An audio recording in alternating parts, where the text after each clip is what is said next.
அத்தியாயம் 41. சித்திரத்தின் கதை. கந்தல் துணி திருடுதலும் ஞானேஸ்வரி பாராயணமும். முந்தைய அத்தியாயத்தில் குறிக்கப்பட்டுள்ளதைப் போல அந்த சித்திரத்தின் கதையை இங்கே தொடர்கிறோம். இது நிகழ்ந்து 9 ஆண்டுகளுக்கு பின் அலி முகமது ஹேமத் பந்தை பார்த்து கீழ்வரும் கதையை கூறினார். பம்பாய் வீதிகளில் ஒரு முறை அவர் சுற்றி கொண்டிருந்த போது இந்த படத்தை ஒரு தெரு வியாபாரியிடமிருந்து வாங்கினார். பின்னர் அதை கண்ணாடி சட்டம் போட்டு பாந்திராவில் உள்ள தம் வீட்டில் தொங்கவிட்டார். அவர் பாபாவை விரும்பினாராகையால் அப்படத்தை தினந்தோறும் தரிசித்து வந்தார். ஹேமத் பந்துக்கு அவர் அதை கொடுப்பதற்கு 3 மாதங்களுக்கு முன்பு காலில் உள்ள கட்டி அல்லது வீக்கத்திற்காக அவருக்கு ஒரு அறுவை சிகிச்சை செய்யப்பட வேண்டியிருந்தது. பம்பாயில் அவரது மைத்துனரான திரு நூர் முகமது பீர்பாயின் வீட்டில் அவர் தங்கியிருந்தார். பாந்திராவில் உள்ள அவரது வீடு 3 மாத காலமாக சாத்தப்பட்டிருந்தது. ஒருவரும் அங்கு வசிக்கவில்லை.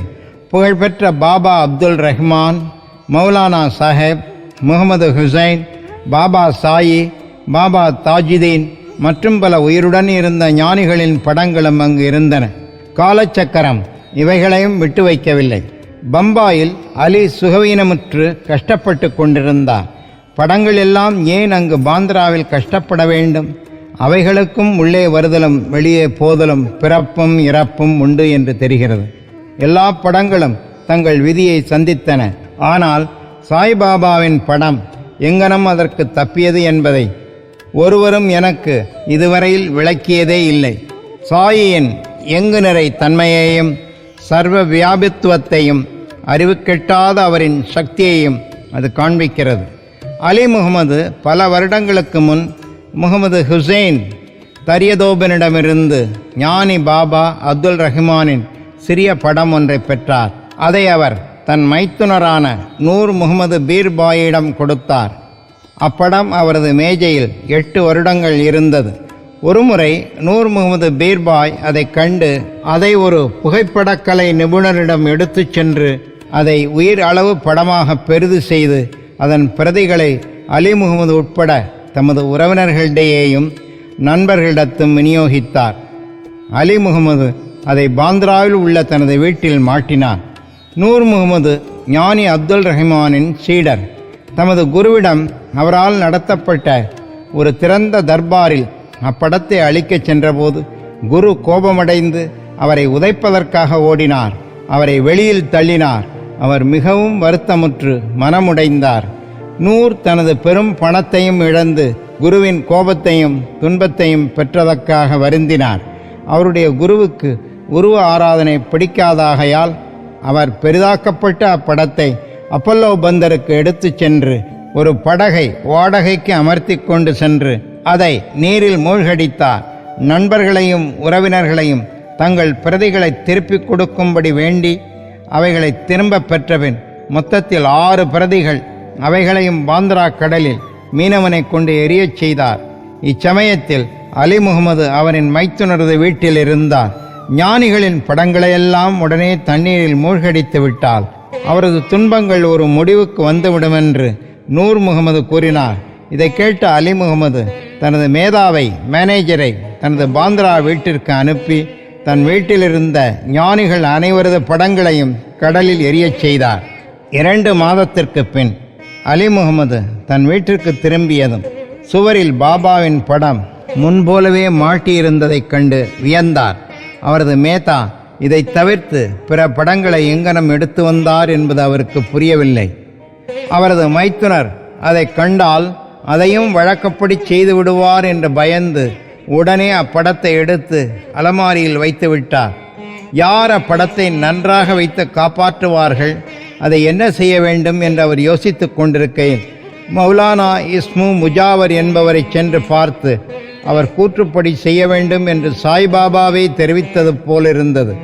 தீவிர ஆலோசனைக்கு பிறகு இருவரும் அப்படம் அண்ணா சாஹேபுக்கு ஹேமத் பந்துக்கு அன்பளிப்பு செய்யப்பட வேண்டும், அவர் அதை நன்கு பாதுகாப்பார் என்று தீர்மானித்தார். பின்னர் இருவரும் ஹேமத் பந்தின் இல்லத்துக்கு சென்று தக்க சமயத்தில் அதனை அவருக்கு வெகுமதியாக அளித்தனர். கந்தல் துணி திருட்டும் ஞானேஸ்வரி பாராயணமும். தானா ஜில்லாவிலுள்ள டஹானுவின் மமலத்தார் திரு பி.வி. தேவ் நெடுநாளாக ஞானேஸ்வரியை பகவத்கீதைக்கு ஞானேஸ்வரி எழுதிய புகழ்பெற்ற மராத்திய வியாக்கியானம் மற்ற நூல்களுடன் பயில வேண்டுமென்று ஆர்வம் கொண்டிருந்தார். தினந்தோறும் அவருக்கு பகவத்கீதையின் ஒரு அத்தியாயத்தையும் மற்ற புத்தகங்களில் சில பகுதிகளையும் படிக்க இயன்றது. ஆனால் அவர் ஞானேஸ்வரியை கையில் எடுத்தவுடன் ஏதாவது ஒரு தடை ஏற்பட்டு அதை படிக்க முடிவதில்லை. அவர் 3 மாத விடுமுறையின் போது ஷீரடிக்கு சென்று பின்பு பவுண்டில் உள்ள தனது சொந்த வீட்டிற்கு சென்றார். அங்கு அவர் மற்ற புத்தகங்களை படிக்க முடிந்தது. ஆனால் அவர் ஞானேஸ்வரியை பிரித்தபோது சில நூதனமான சம்பந்தமற்ற அல்லது தீய எண்ணங்கள் அவர் மனதில் திரளாக தோன்றி அவரது முயற்சியை தடை செய்தன. எவ்வளவு அதிகமாக முயற்சி செய்த போதிலும் அப்புத்தகத்தின் சில வரிகளை கூட அவரால் எளிதாக படிக்க முடியவில்லை. எனவே பாபா அப்புத்தகத்தின் மீது தனக்கு அன்பு ஏற்படும்படி செய்து படிக்க கட்டளையிடும்போதுதான் தாம் அதை பயில ஆரம்பிக்க வேண்டுமென்றும் அதுவரையில் அதை படிக்கக்கூடாது என்றும் அவர் தீர்மானித்தார். பின்னர் 1914ஆம் ஆண்டு பிப்ரவரி மாதம் அவர் தம் குடும்பத்துடன் ஷீரடிக்கு சென்றார். அங்கு ஜோக் அவரை தினந்தோறும் ஞானேஸ்வரி படிக்கிறாரா என்று வினவினார்.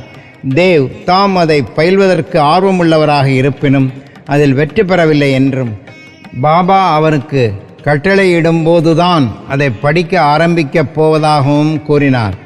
அப்புத்தகத்தின் பிரதி ஒன்றை எடுத்துச் சென்று அதை பாபாவுக்கு அளித்து அவரால் அது புனிதமாக்கப்பட்டு திருப்பி அளிக்கப்படும் போது அதை படிக்கலாம் என்று ஜோக் அறிவுரை பகர்ந்தார்.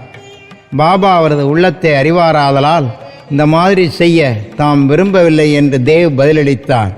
அவரது ஆவலை சாயி அறிய மாட்டாரா? அதை படிக்கச் சொல்லி தெளிவான உத்தரவை அவராகவே கொடுக்க மாட்டாரா? பின்னர் தேவ் பாபாவை பார்த்து ₹1 தட்சிணையாக கொடுத்தார். பாபா 20 ரூபாய் கேட்டார். தேவ் கொடுத்தார். இரவில் அவர் பாலக்ராம் என்பவரை பார்த்து அவர் எங்கனம் பாபாவிடம் அன்பையும் பக்தியையும் பெற்றார் என்று விசாரித்தார். பாலக்ராம் தாம் எல்லாவற்றையும் அடுத்த நாள் ஆரத்திக்கு பின் தெரிவிப்பதாக கூறினார். தேவ் அடுத்த நாள் தரிசனத்துக்காக சென்றிருந்தபோது பாபா அவரை 20 ரூபாய் கேட்டார். அவர் அதை விருப்பமுடன் கொடுத்தார். மசூதியில் கூட்டம் அதிகமாக இருந்ததால் அவர் தனியாக ஒரு மூலையில் சென்று அமர்ந்தார். பாபா அவரை அருகில் வந்து அமைதியான மனதுடன் அமரும்படி கூறினார்.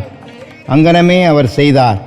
பிறகு மத்தியான ஆரத்தி முடிவடைந்து மக்கள் எல்லோரும் கலைந்து சென்றதும் தேவ் மீண்டும் பாலக்ராமை சந்தித்து பாபா அவருக்கு என்ன கூறினார், எங்கனம் தியானம் செய்ய கற்றுக் கொடுத்தார் என்று அவரது முந்தைய சரித்திரத்தை கேட்டார். பதிலளிக்கும் தருவாயில் பாபா சந்துரு என்ற தொடுநோய் கொண்ட அடியவரை தேவை அழைத்து வரும்படி அனுப்பினார். தேவ் பாபாவிடம் சென்றபோது யாருடன் எதை பற்றி பேசிக்கொண்டிருந்தார் என்று பாபா கேட்டார். அவர் தாம் பாலக்ராமுடன் பேசிக்கொண்டிருந்ததாகவும் பாபாவின் புகழை கேட்டதாகவும் கூறினார். பின்னர் பாபா அவரை மீண்டும் 25 ரூபாய் தட்சிணை கேட்டார். அவரும் அதை மகிழ்ச்சியுடன் கொடுத்தார். பின்னர் பாபா அவரை உள்ளே அழைத்துச் சென்று கம்பத்தருகில் அமர்ந்து கொண்டு, என்னுடைய கந்தல் ஆடைகளை எனக்கு தெரியாமல் நீ திருடினாய் என்று குற்றம் சாட்டினார். தேவ் கந்தல் ஆடைகளை பற்றி தனக்கு எதுவும் தெரியாதென்று மறுத்தார். ஆனால் பாபா அவரை தேடச் சொன்னார். தேடி அவரால் ஒன்றையும் காண முடியவில்லை. பாபா கோபமடைந்து, இங்கு வேறு ஒருவரும் இல்லை, நீயேதான் திருடன், தலை நரித்து கிழவனாகியும் நீங்கு திருடுவதற்கு வந்திருக்கிறாய் என்றார். இதன்பின் பாபா பொறுமை இழந்து கடுமையாக கோபமுற்று பலவிதமாக திட்டவும் வையவும் ஆரம்பித்தார். தேவ் எல்லாவற்றையும் அமைதியாக கவனித்து கொண்டு தனக்கு அடியும் கூட கிடைக்கும் என்று எதிர்பார்த்தார். சுமார் 1 மணி நேரத்துக்கு பின் பாபா அவரை வாதாவுக்கு போகச் சொன்னார். அவர் வாதாவுக்கு திரும்பி வந்து பாலக்ராமிடமும் ஜோகிடமும் நடந்தவை அனைத்தையும் கூறினார். பின்னர் மாலையில் பாபா தேவையும் மற்ற எல்லோரையும் கூப்பிட்டு அனுப்பினார். தனது வார்த்தைகள் கிழவரை துன்புறுத்தி இருக்கலாம் என்றும், ஆயினும் அவர் திருடி இருப்பதனால் தம்மால் வெளியே சொல்லாமல் இருக்க முடியவில்லை என்றும் கூறினார். பின்னர் பாபா மீண்டும் 12 ரூபாய் அவரிடம் கேட்டார். தேவ் அதை சேகரித்து கொண்டு அவர் முன் சாஷ்டாங்கமாக பணிந்தார். பாபா கூறினார், போதியை ஞானேஸ்வரியை தினம் படித்து கொண்டிரு. போய் வாதாவில் அமர்ந்து தினந்தோறும் ஒழுங்காக கொஞ்சமாவது படி. அவ்வாறு படிக்கையில் நீ படித்த பகுதியை அனைவருக்கும் அன்புடனும் பக்தியுடனும் விளக்கிச் சொல். நான் இங்கு உனக்கு தங்கச் சரிகை போட்ட மதிப்புமிக்க சால்வை அளிப்பதற்கு காத்து கொண்டிருக்கிறேன். அப்படி இருக்க மற்றவர்களிடம் நீ ஏன் கந்தலை திருடுகிறாய்? ஏன் திருட்டு பழக்கத்தை ஏற்படுத்திக் கொள்கிறாய்? பாபாவின் மொழிகளை கேட்டு தேவ் மிகவும் மகிழ்ச்சியடைந்தார். ஏனெனில் அவர் போதியை படிக்கச் சொல்லிவிட்டார். தாம் விரும்பியதை பெற்றுவிட்டதாக அவர் நினைத்தார். இனி அந்த நூலை எளிதில் படிக்கலாம் என்ற நம்பிக்கை கொண்டார். மீண்டும் அவர் சாஷ்டாங்கமாக விழுந்து வணங்கி தாம் பாபாவிடம் சரணாகதி அடைந்திருப்பதாக கூறி தம்மை ஒரு குழந்தையைப் போல பாவிக்க வேண்டுமென்றும் தனது பாராயணத்தின் போது உதவி செய்ய வேண்டும் என்றும் கேட்டுக்கொண்டார். கந்தலை திருடுவது என்று பாபா கூறியதன் பொருளை அவர் அப்போது உணர்ந்தார். பாலக்ராமிடமும் அவர் பாபாவை பற்றி கேட்டபோதெல்லாம் கந்தல் என்று பொருள் கொள்ளப்பட்டது. இந்த நடத்தை பாபாவுக்கு பிடிக்கவில்லை. எக்கேள்விக்கும் பாபா தாமே விடையளிக்க தயாராக இருக்கும்போது மற்றவர்களை கேட்பதையும் அனாவசியமாக பிறரிடம் விசாரிப்பதையும் அவர் விரும்பவில்லை. எனவே பாபா அவரை திட்டி தண்டனைக்குள்ளாக்கினார்.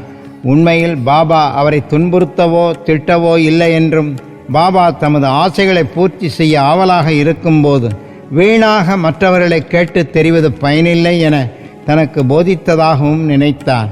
தேவ் இந்த திட்டல்களையெல்லாம் புஷ்பங்களாகவும் ஆசீர்வாதமாகவும் கருதி திருப்தியுடனும் மன நிறைவுடனும் வீட்டுக்கு சென்றார். இந்த விஷயம் இத்துடன் முடிவடைந்து விடவில்லை. பாபா படிப்பதற்கு உத்தரவு செய்ததோடு மட்டும் நின்று விடவில்லை.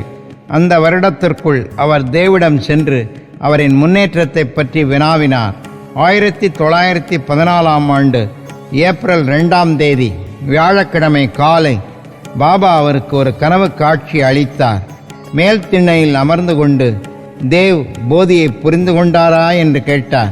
தேவ், இல்லை. பாபா, பின் எப்போது நீ புரிந்து கொள்ளப் போகிறாய்? தேவ் அழுகை பொங்க, நீங்கள் உங்கள் அருளை பொழிந்தாலன்றி பாராயணம் ஒரு தொந்தரவாகவும் புரிந்து கொள்ளுதல் கஷ்டமாகவும் இருக்கிறது, இது நிச்சயம். பாபா, படிக்கும்போது துரிதமாக படி, எனது சன்னிதானத்தின் முன் படி. தேவ், எதை நான் படிக்க வேண்டும்? பாபா, ஆத்தியாத்மீகம், ஆன்மீகம் படி. தேவ் நூலை கொணர்வதற்கு சென்றபோது கனவிலிருந்து விடுபட்டு விழித்தெழுந்தார். தேவ் பெற்ற அளவற்ற மகிழ்ச்சியையும் பேரானந்தத்தையும் கற்பனை செய்து பார்த்தலை நமது வாசகர்களுக்கே விட்டுவிடுகிறோம். ஸ்ரீ சாயியை பணிக. அனைவருக்கும் சாந்தி நிலவட்டும்.